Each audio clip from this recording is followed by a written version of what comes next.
Olá, espero que esteja tudo bem com você. Hoje na verdade vou iniciar essa aula em função da suspensão das aulas. Então, vocês terão uma aula gravada e vamos trabalhar todo o conteúdo sem que nada se perca, para que você tenha todo o aproveitamento possível nesta disciplina. Então, hoje a disciplina de Bioquímica Clínica, nós vamos trabalhar a interpretação de exames laboratoriais. E para que a gente entenda esse processo, é importante que a gente entenda também como ocorrem as doenças, de onde vem todos estes exames, como surgiram estes exames e como interpretar em função do ser humano. Então, nós tivemos no passado muitas doenças agudas, muitas doenças infecciosas, como nós estamos tendo agora com o coronavírus. E em 1928, houve a descoberta da penicilina, e isso foi um avanço muito grande no tratamento das doenças agudas. E aí, ao longo da história, ao longo desses anos, nós tivemos uma diminuição das doenças agudas, mas nós tivemos um aumento nas doenças crônicas. Em função do quê? Em função do estilo de alimentação, do estilo de vida, em função do estresse, em função de todo esse sistema que o ser humano vive hoje. Então, o aumento das doenças crônicas foi progressivo e hoje nós precisamos entender essas doenças crônicas para que a gente possa tratá-las de forma correta. E para isso é importante a interpretação dos exames laboratoriais, que possamos entender o que aquelas quantificações que fazemos lá no laboratório nos vão dar de informação a respeito de como está funcionando o nosso organismo, ou seja, a respeito das nossas células e da evolução das doenças crônicas. Então, a antibiótico terapia, apesar de ter sido uma evolução na ciência, ela não consegue tratar essa evolução das doenças crônicas, não consegue resolver o problema das doenças crônicas. E o aumento da ingestão de alimentos processados e alimentos que contêm lá dentro um excesso de conservantes, corantes, antioxidantes, que são substâncias muitas vezes estranhas ao nosso organismo, vão contribuindo para o aumento dessas doenças crônicas. E esses milhares de novas substâncias químicas que desafiam o meio ambiente e nossos próprios processos metabólicos.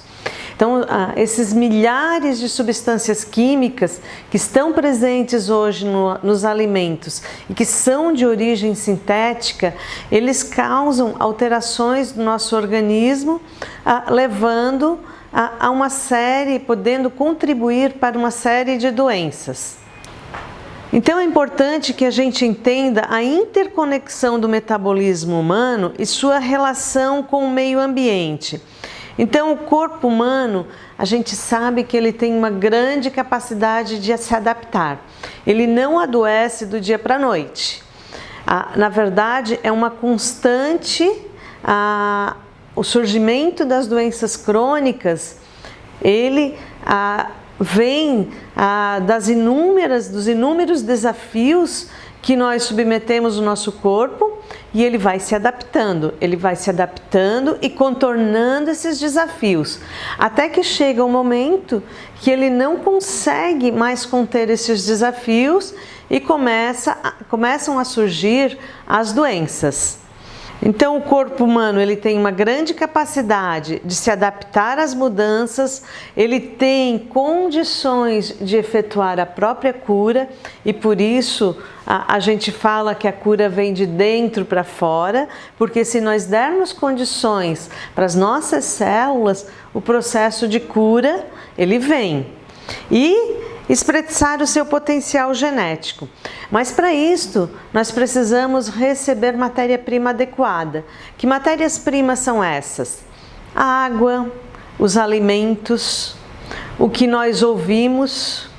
Então, se nós ficarmos ouvindo notícias estressantes que nos causem medo, que nos causem pânico, como neste momento que estamos vivendo agora do coronavírus, tudo isso vai interferir no nosso processo saúde e doença. Por quê? Porque gera um estresse no nosso organismo. O oxigênio que nós respiramos também é um fator extremamente importante, porque as nossas células, além de viver de substratos alimentares, vivem de oxigênio. Se o oxigênio não chegar de forma adequada na célula, ou se inspirarmos um oxigênio de má qualidade, ou se tivermos uma inspiração inadequada, por exemplo, uma inspiração curta, o que acontece? Conseguimos oxigenar as nossas células? Não, não conseguimos. Então, estes são fatores extremamente importantes para que a gente tenha uma saúde adequada. Na verdade, o corpo humano, ele tem uma digital. E existe um dizer antigo aí, que o que serve para o Chico não serve para o Francisco. Então, é importante que cada corpo, que cada indivíduo ele seja avaliado de forma única. A individualidade bioquímica, ela influencia não apenas as necessidades individuais dos nutrientes necessários, mas também a expressão da insuficiência de nutrientes. Como cada um manifesta. Então, se eu tenho uma deficiência de nutriente, eu vou expressar de uma maneira. O meu colega ao lado, ele vai expressar de uma maneira totalmente diferente. Então, esse entendimento é extremamente importante na hora de você interpretar os exames laboratoriais. E essa diferença na maneira como cada um manifesta frente aos nutrientes ou às deficiências de nutrientes já data de 1757, quando os marinheiros trataram as pessoas trataram a deficiência de vitamina C com laranja, limão, frutas cítricas, ou seja, descobriram o escorbuto, que é a deficiência e que causava uma doença generalizada nas pessoas. No entanto, o que acontecia? Cada indivíduo expressava isso de uma maneira diferente. Quando se analisavam os sintomas, se verificavam o quê? Sintomas muito diferentes em diferentes indivíduos para a deficiência de vitamina C. Então, esse não é um conhecimento recente, uma coisa que a gente está falando agora no século XXI. Não, lá em 1700 já se tinha conhecimento disso.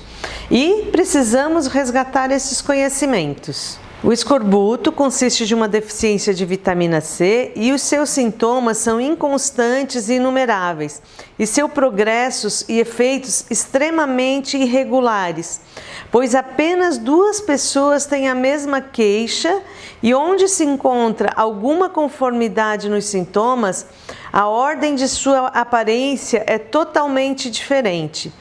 Então, isso foi escrito pelo capelão Richard em 1740, entre 1740 e 1744. Então, o que se traz com isso para a nossa atualidade? É que naquele momento eles já observavam uma diferença nos sintomas. Então, não dá para a gente avaliar o paciente somente pelos sintomas. Nós temos que entender esses sintomas, entender o que os exames laboratoriais vão nos dar de informação para poder tratar esse paciente de forma correta, seja com a nutrição, seja com a retirada de alimentos que não são adequados, ou seja com o uso de medicamentos mesmo. Então, esse contexto é extremamente importante. Hoje, a medicina diagnóstica ela correlaciona sintomas específicos para determinadas doenças com os parâmetros laboratoriais específicos. Então, existe aí um conjunto de informações, uma determinada doença, ela tem determinados sintomas e tem determinadas alterações bioquímicas. E se nós avaliarmos o ser humano de forma integrativa, nós vamos ver que isso não é verdadeiro, em função do que acabamos de estudar com o escorbuto, que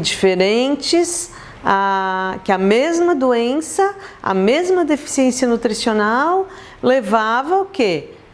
A múltiplos sintomas, a diferentes sintomas em diferentes pacientes. Então, a variação na expressão da doença é exponencialmente composta quando múltiplas deficiências nutricionais estão envolvidas, o que é frequentemente o caso nas doenças degenerativas crônicas. Então, essas doenças degenerativas crônicas, elas geralmente surgem do quê? Dessas deficiências nutricionais. Em função do quê?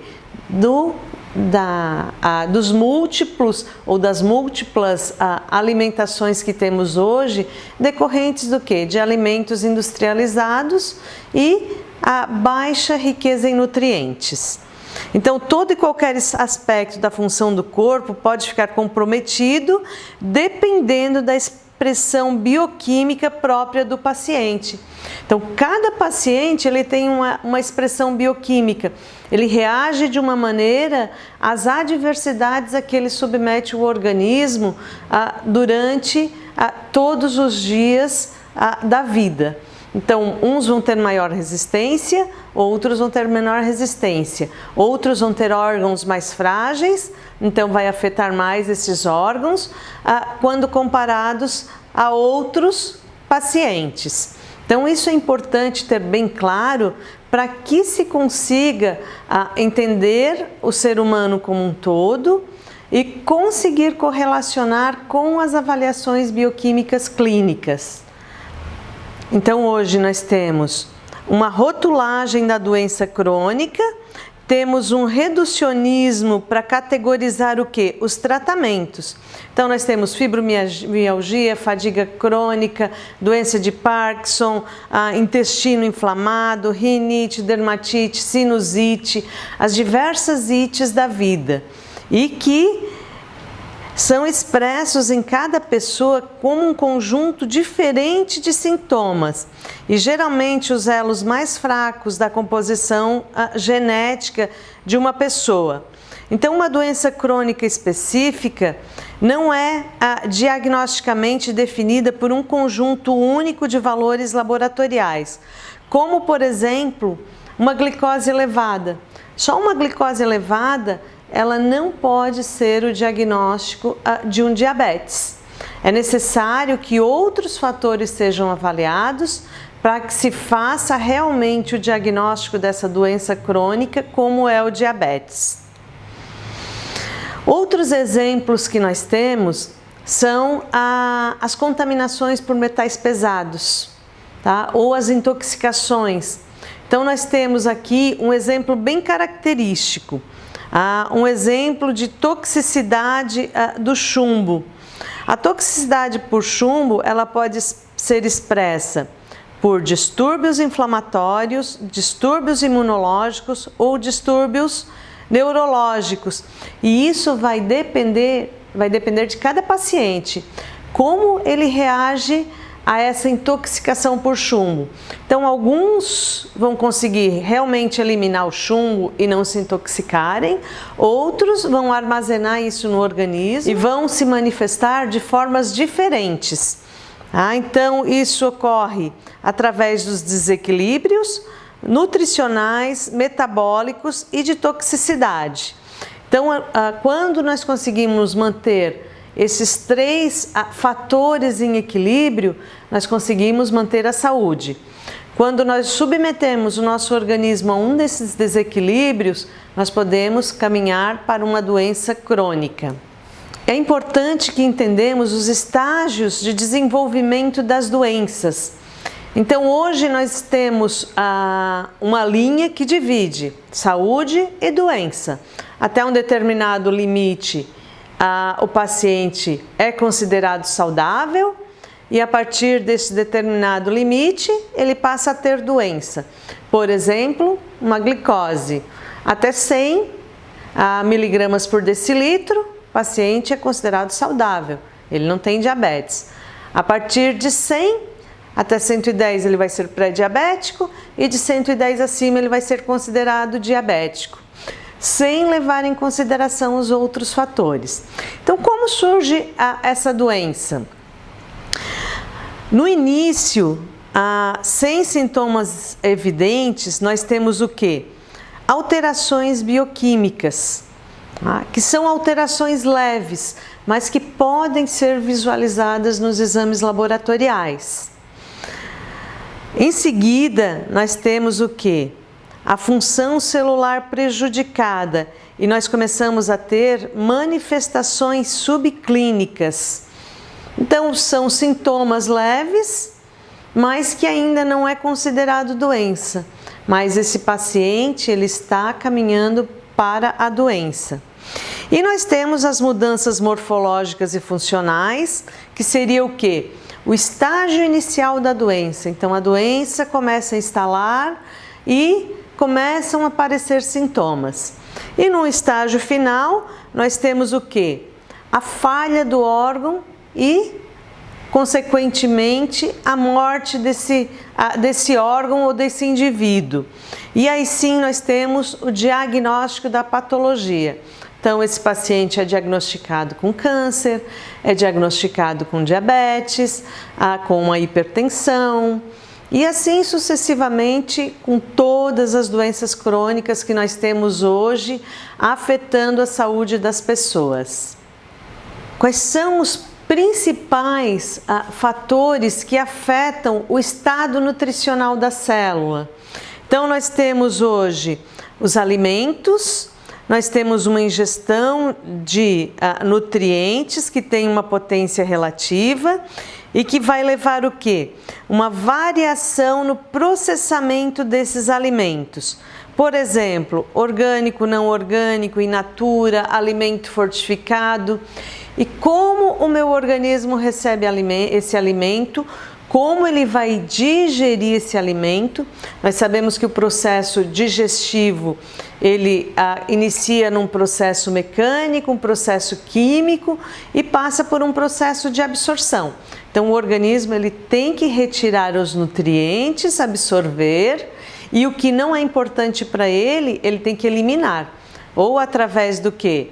Do próprio sistema digestório, através do intestino, através do sistema renal, se esses nutrientes são absorvidos e não são adequados. Então, ele tem um sistema de eliminação.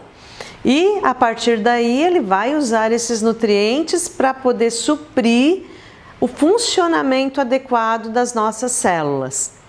Então, a digestão dos nutrientes, ela vai depender desde uma boa mastigação, uma boa digestão, ou seja, uma quantidade adequada de ácido clorídrico, de enzimas digestivas e de uma biodisponibilidade, ou seja, de uma absorção e transferência para a circulação sanguínea para poder chegar nas células. Então, nós temos as condições de absorção dos nutrientes. Então, nós temos condições intestinais, hoje se fala muito em microbiota, então nós sabemos que nós temos uma flora comensal importante no nosso intestino, que favorecem a absorção dos nutrientes, e quando nós não alimentamos adequadamente essa flora bacteriana, surge o quê? Surge a alteração na flora com desenvolvimento de bactérias patogênicas que não favorecem a absorção dos nutrientes. E com isso nós temos o quê?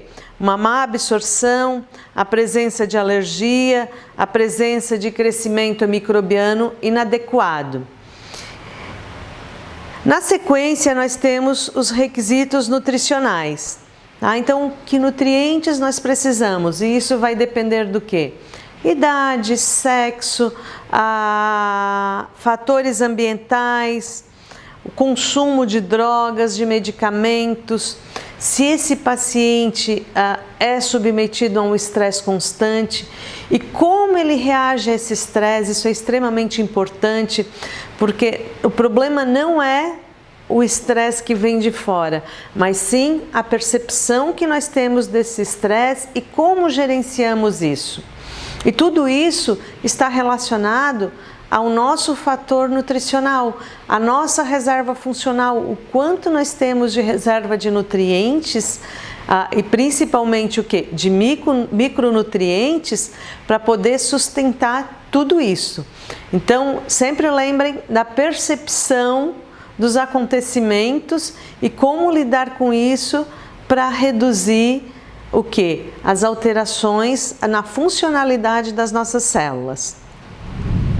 E o estado nutricional, então, que consiste no quê? Na soma total dos fatores anteriores que vão influenciar no quê? Na avaliação clínica do meu paciente. Então, nós temos, quando nós partimos ou pensamos no teste analítico, nós temos uma série de variáveis que vão interferir. Então, vou colher o exame do meu paciente, que variáveis que podem interferir nesta coleta ou na análise deste exame. Então, nós temos o analito, que é o quê? A molécula de controle nutriente tóxico ou metabólico. Tá? Então, se eu vou avaliar, por exemplo, vitamina B12, ela vem do nutriente. Se eu vou avaliar chumbo, alumínio, cádmio, essas moléculas vêm do quê? Vêm da toxicidade que elas estão causando no meu organismo. Então, eu tenho que saber qual molécula vai ser avaliada. E a partir daí, que amostra que eu vou coletar? Qual amostra que vai me dar informação suficiente para que eu consiga analisar com os dados clínicos deste paciente e chegar a um tratamento adequado ou uma conduta adequada para esse paciente. Então, as principais amostras são sangue, urina, fezes, cabelos ou as secreções ou mesmo tecidos, por exemplo, quando se faz uma punção para fazer a análise de um tecido.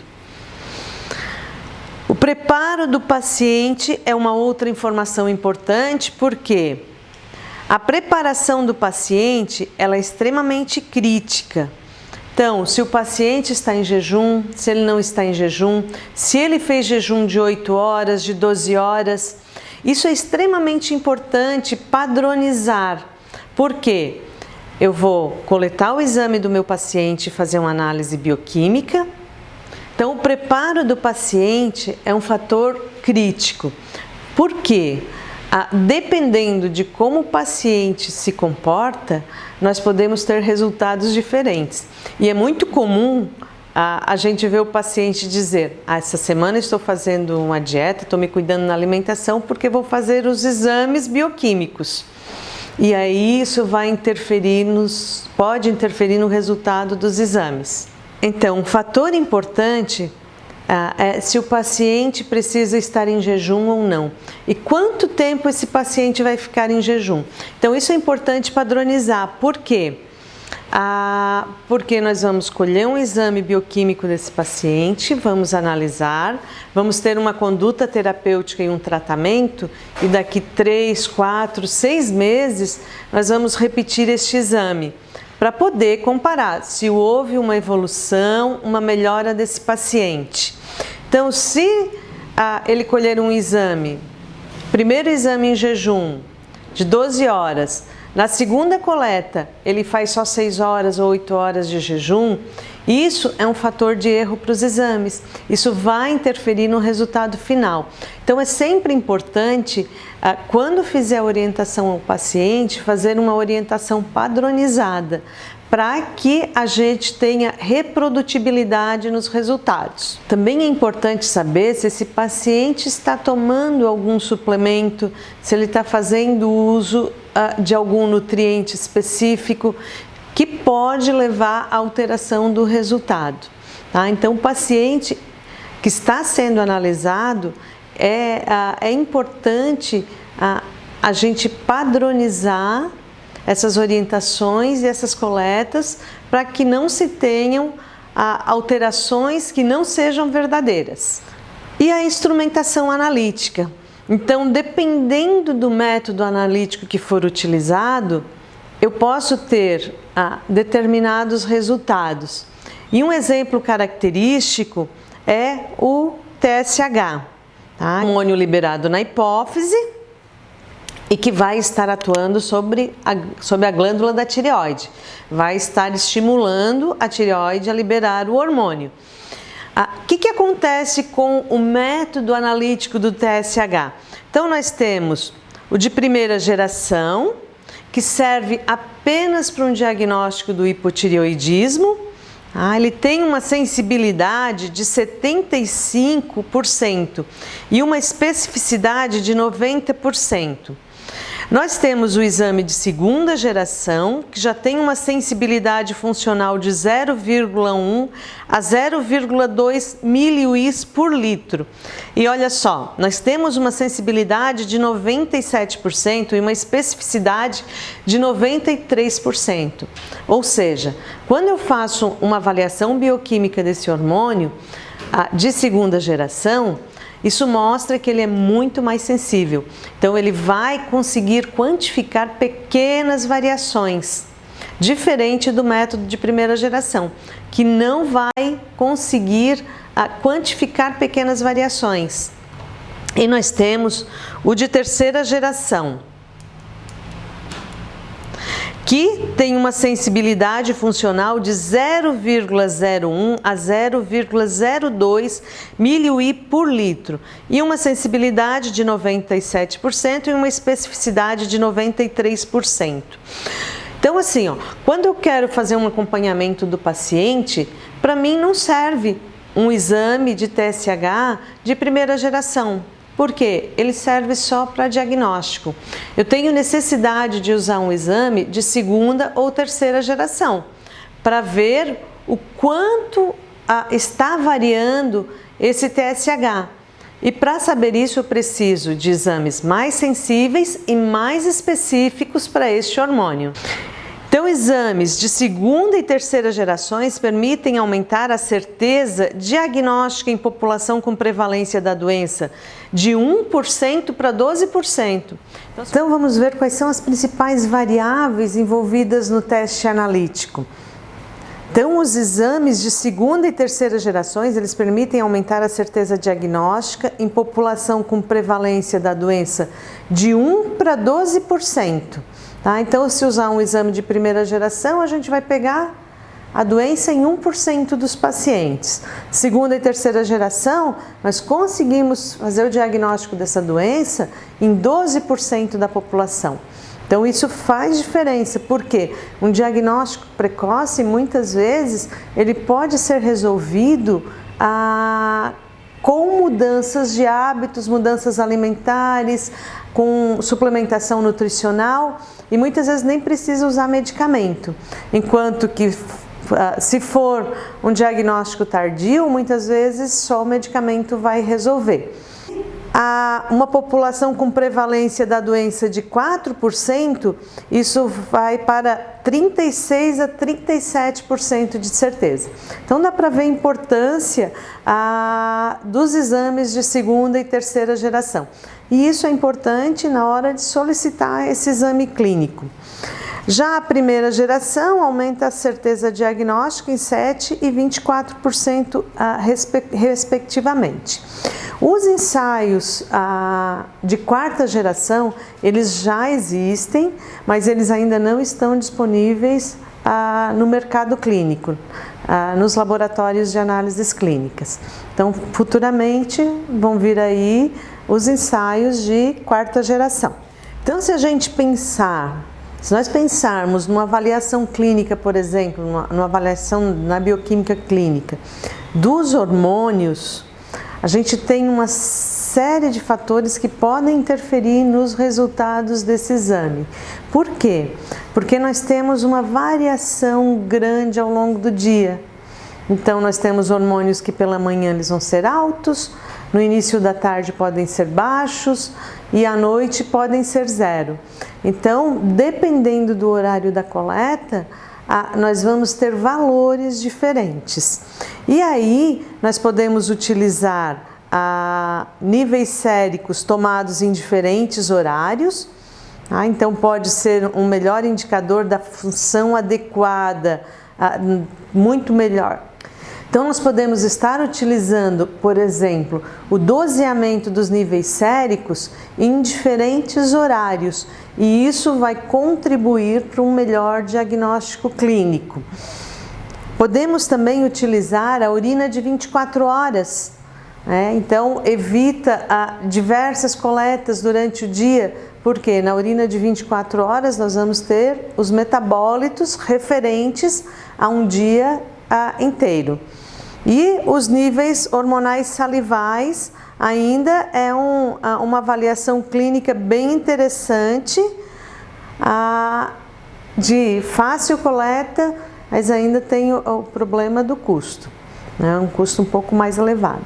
Então, assim, são maneiras de fazer a coleta do exame, levando em consideração o funcionamento fisiológico do organismo.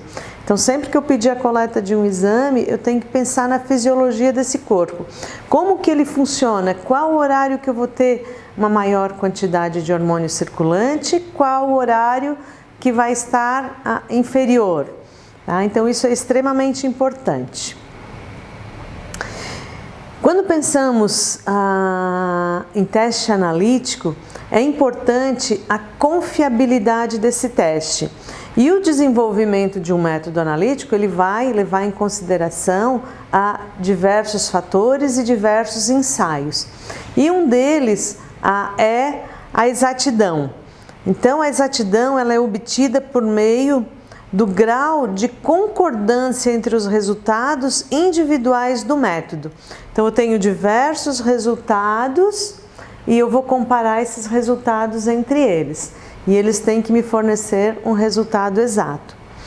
Nós temos também a precisão, que deve avaliar a proximidade entre os resultados obtidos por meio de ensaios com amostras preparadas, conforme descrito no método analítico a ser validado. E a seletividade e especificidade, que demonstra por meio de sua capacidade de identificar ou quantificar o analito de interesse inequivocamente na presença de componentes que podem estar presentes na amostra, como por exemplo, impurezas, resíduos de medicamentos, componentes da matriz, diluentes do ensaio analítico. Então tem uma série de fatores. Então esse método ele tem que ser seletivo e ele tem que ser específico para aquele analito que eu quero quantificar. Então quando pensamos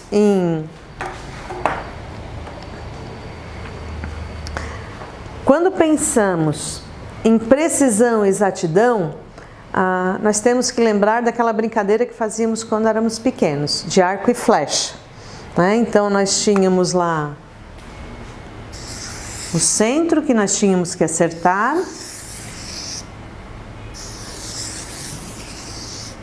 Então o objetivo era o quê? A gente acertar a flechinha aqui no centro. Esse era o objetivo quando disparávamos a flecha. Se eu pego as minhas flechas e vou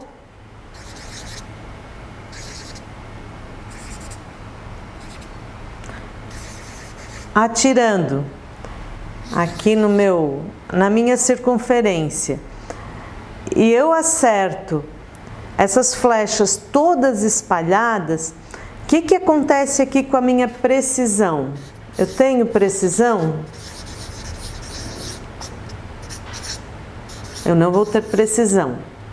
Eu tenho exatidão? Então eu também não tenho exatidão. Por quê? Os meus pontos estão todos espalhados. Então assim, se a gente pensar numa análise do analito, eu estou analisando esse analito e os meus resultados, quando eu estou validando o meu método, eles dão todos espalhados, o que acontece? Eu não tenho precisão, eu não tenho exatidão. Agora, eu acertei todas as minhas flechas no mesmo ponto. Eu tenho precisão? Sim, porque eu acertei todas no mesmo local. Agora, eu tenho exatidão? Não, porque ele está totalmente fora do meu objetivo, que é o quê? Ou da minha referência, que é o centro. Então, eu não vou ter exatidão.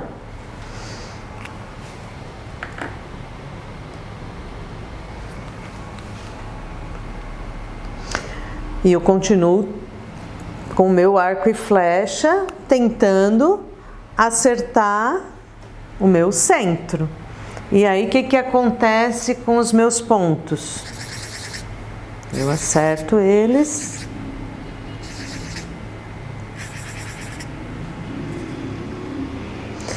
Eu tenho precisão? Não, porque estão todos espalhados. Eu tenho exatidão? Sim, porque estão todos dentro do meu círculo.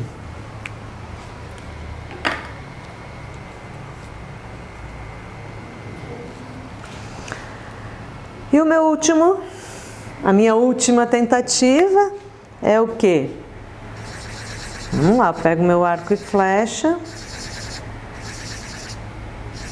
e eu acerto todos no centro. Então, o que eu tenho? Eu tenho precisão, estão todos próximos, e eu tenho exatidão, porque estão todos dentro do meu valor de referência. Então, o método analítico, ele sempre vai precisar ser exato e preciso, para que a gente tenha o quê? Um resultado confiável.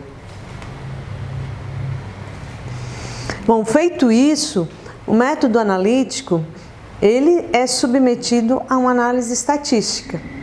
E a análise estatística mais adequada para esse tipo de ensaio é a distribuição normal, ou curva de Gauss.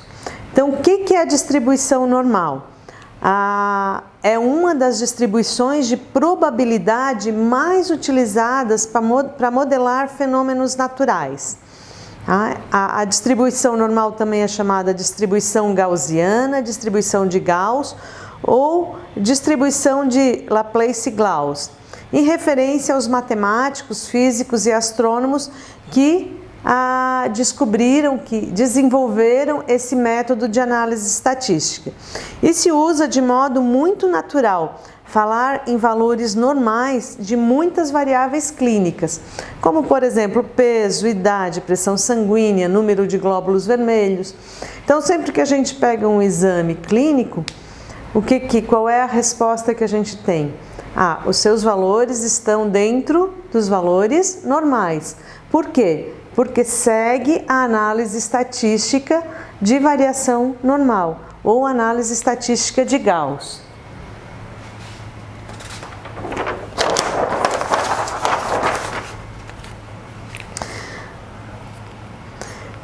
O que é a curva de Gauss?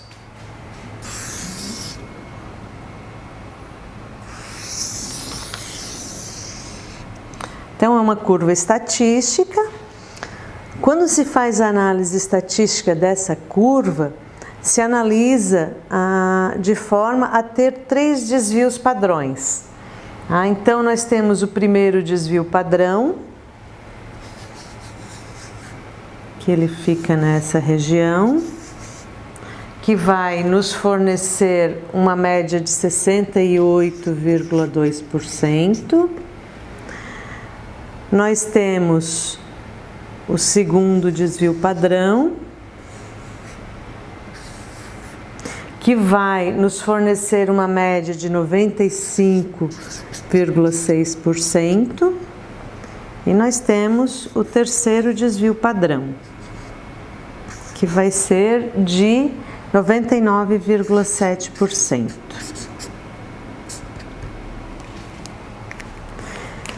Bem, o que acontece aqui? Se nós pegarmos o segundo desvio padrão, de 95,6%, a gente diz que isso aqui é uma curva de distribuição normal. Ou seja, quando eu analiso esse exame normal, somente 5% dos meus pacientes vão apresentar o quê? A doença. 95% vão ser considerados o quê? Saudáveis. Então, se eu tenho aqui 90%, 93%, meu paciente é saudável. A partir do momento que ele passou do 95%, ele passa a ser doente. E isso, quando a gente analisa, quando a gente pega um exame bioquímico clínico e olha para aquele resultado e nós temos lá o valor de referência, o valor normal, ele está se baseando nisso daqui, nessa estatística. Acontece que hoje surgiram muitos estudos com pessoas saudáveis. E quando eles avaliaram isso daqui, que pegaram lá 10 mil pessoas, 20 mil pessoas para desenvolvimento do método analítico, não foram selecionadas pessoas realmente saudáveis, com níveis ideais. Então selecionou lá um grupo da população, validou o método, funcionou e se considerou 95% está dentro do normal, dentro dessa curva. Na verdade, isso foi um erro de informação que veio aí ao longo da vida, ao longo do desenvolvimento dos métodos, que levou a muitos erros na interpretação dos exames laboratoriais. Então, hoje, com os estudos de pessoas saudáveis, se fez o quê? Se divide esse espaço aqui em quartis. Então, divide esse espaço em 4. Então, eu tenho o primeiro quartil, segundo quartil, terceiro quartil e quarto quartil.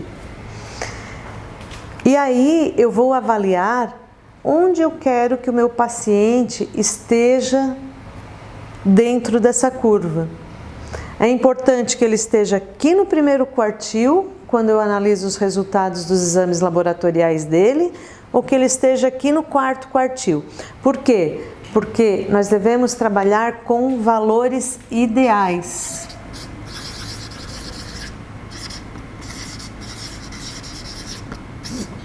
E não valores normais. Então, qual o valor ideal para que o meu paciente tenha saúde? Então, vamos pegar aqui um exemplo prático. Vamos pegar o cortisol. Onde que eu quero que o meu cortisol esteja? Que ele esteja no primeiro quartil ou que ele esteja no quarto quartil? Pensem bem, avaliem. Se eu tiver cortisol demais, ele vai me fazer mal. Se eu tiver cortisol de menos, eu não vou ter energia para trabalhar, para viver, para correr. Então, onde eu quero o meu cortisol? Eu quero aqui, entre o segundo e o terceiro quartil. Então, é importante que o cortisol esteja aqui no meio e não nas extremidades, tá? Apesar de que aqui no primeiro quartil ou no quarto quartil estar dentro dos valores considerados normais, ele está fora do ideal, porque o ideal é que eu tenha o meu cortisol em equilíbrio entre o segundo e o terceiro quartil.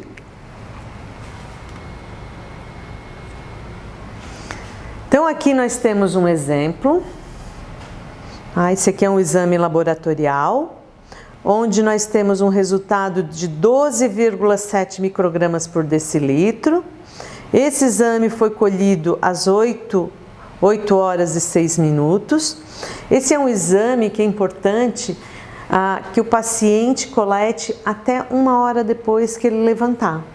Então, esse paciente deve ter levantado depois das 7 horas e 6 minutos e, em seguida, dentro de 1 hora, coletar esse exame. Então, esse é o resultado. Quais são os valores de referência que nós temos? Então, entre 7 e 9 da manhã, de 6 a 18,4 microgramas por decilitro. Então, o que nós vamos fazer? Nós vamos fazer o cálculo. Então, se o cortisol do paciente está em 12,7, então cortisol –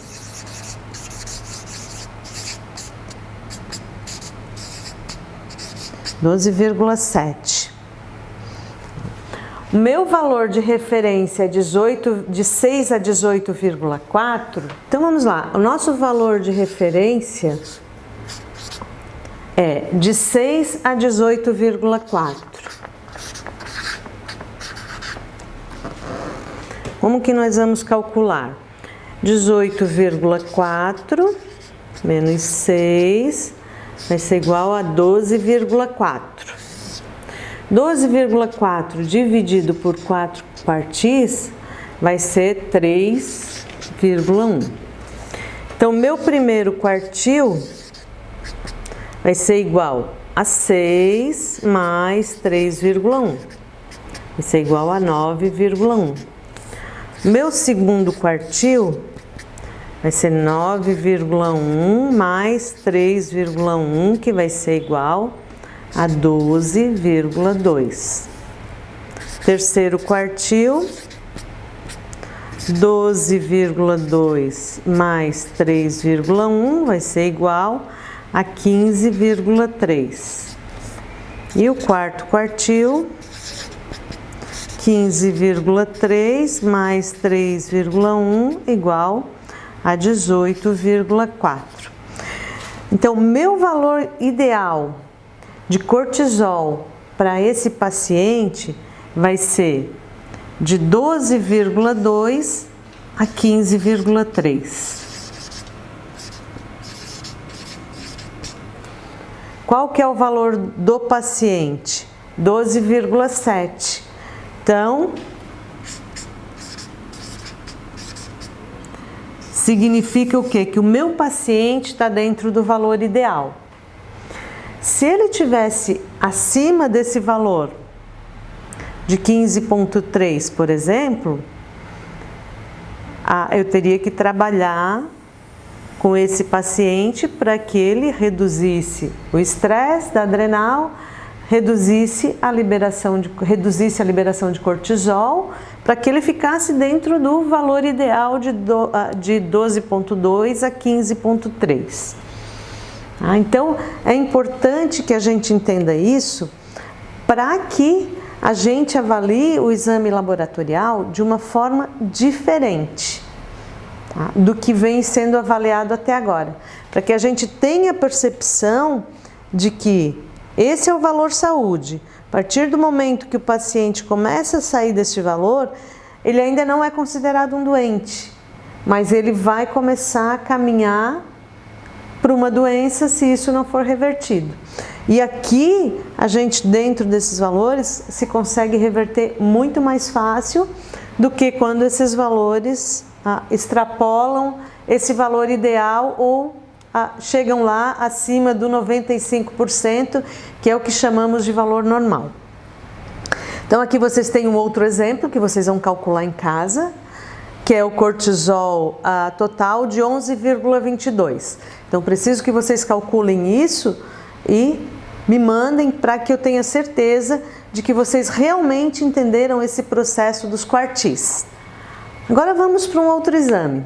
Vamos lá, vitamina B12. Como que eu avalio a vitamina B12? Eu quero ela no primeiro quartil ou eu quero ela no último quartil? Eu quero ela no último quartil. Então, eu sempre vou trabalhar para ter o máximo aqui de vitamina B12 para que eu tenha saúde.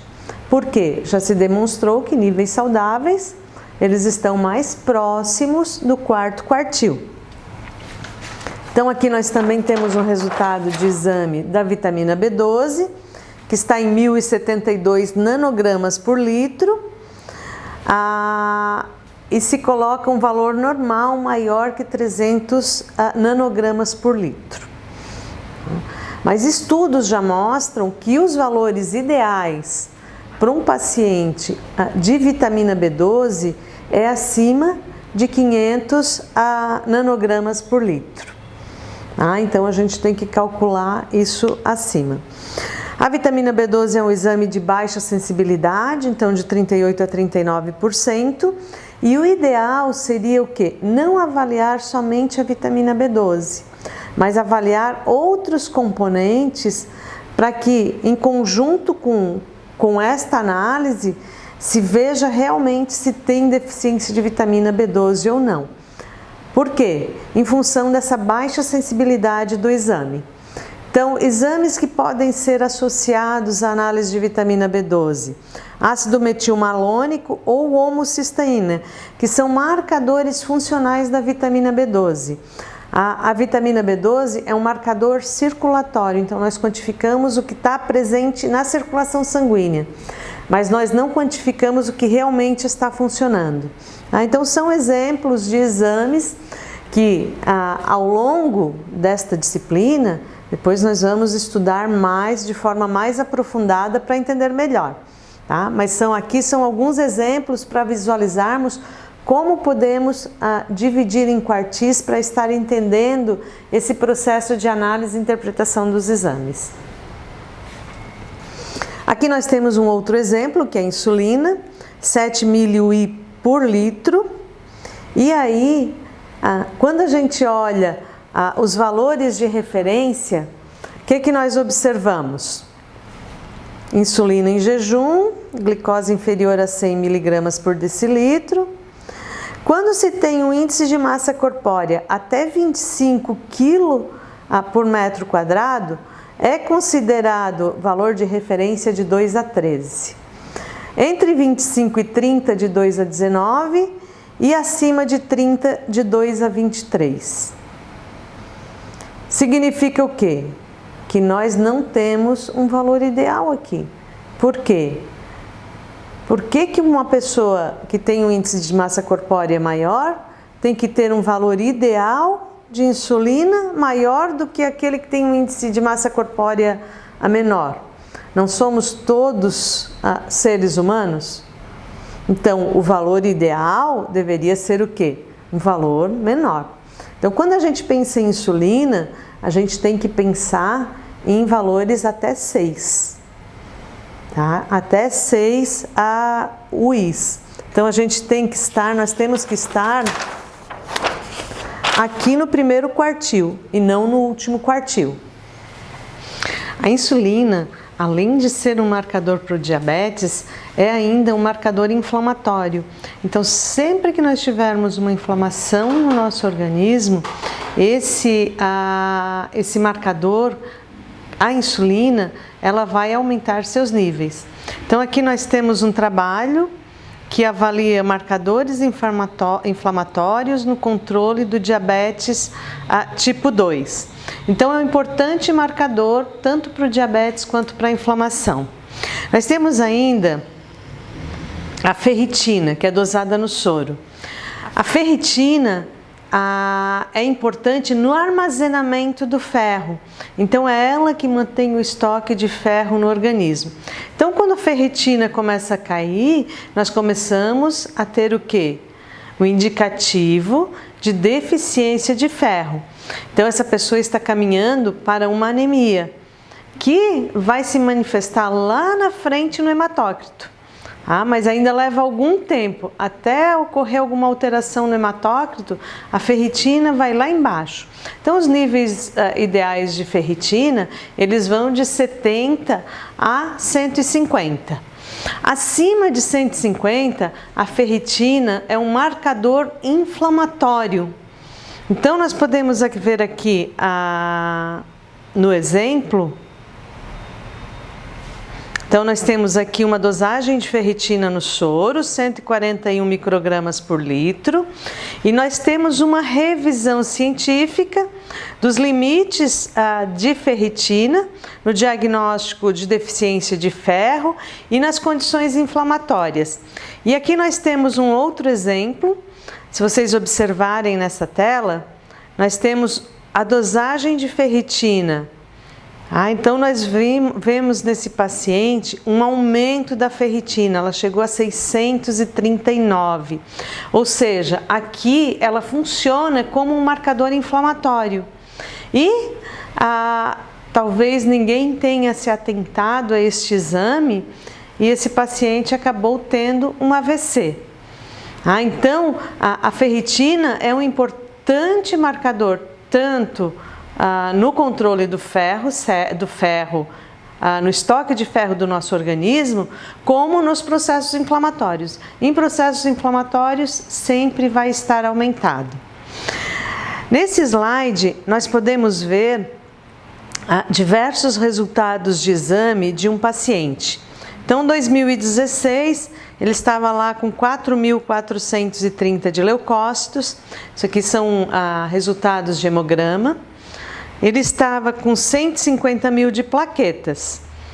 Isso tudo já abaixo dos níveis ideais, mas dentro dos limites normais.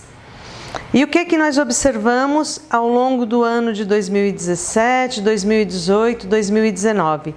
Esses níveis de leucócitos vêm caindo, mas até então esse paciente é considerado saudável. Então, quando os níveis dele caem abaixo de 3.000, o que nós temos aqui? Nós já começamos a observar uma aplasia medular, ou seja, se esse paciente tivesse sido bem observado lá em 2016 e melhor investigado, 2016, 2017, talvez ele não chegasse a essa aplasia medular. Seria muito mais fácil resolver o quadro clínico dele do que em 2019.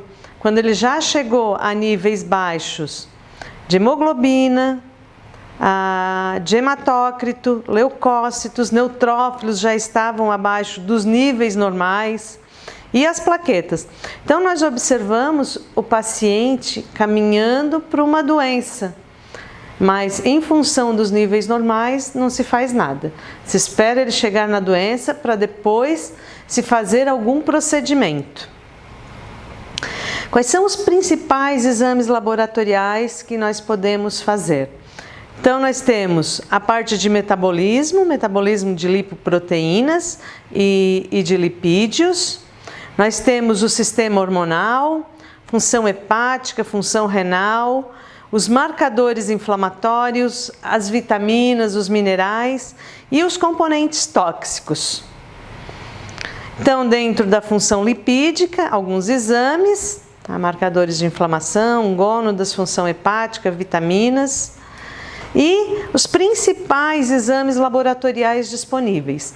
Então, aqui vocês têm uma lista de exames laboratoriais que estão disponíveis para serem realizados. Então, o que nós estudamos hoje é uma introdução à interpretação dos exames laboratoriais e a partir da próxima semana nós vamos entrar nos exames laboratoriais por sistemas, entendendo cada sistema e a interpretação de cada exame laboratorial e como é realizado esse exame laboratorial. Grande abraço!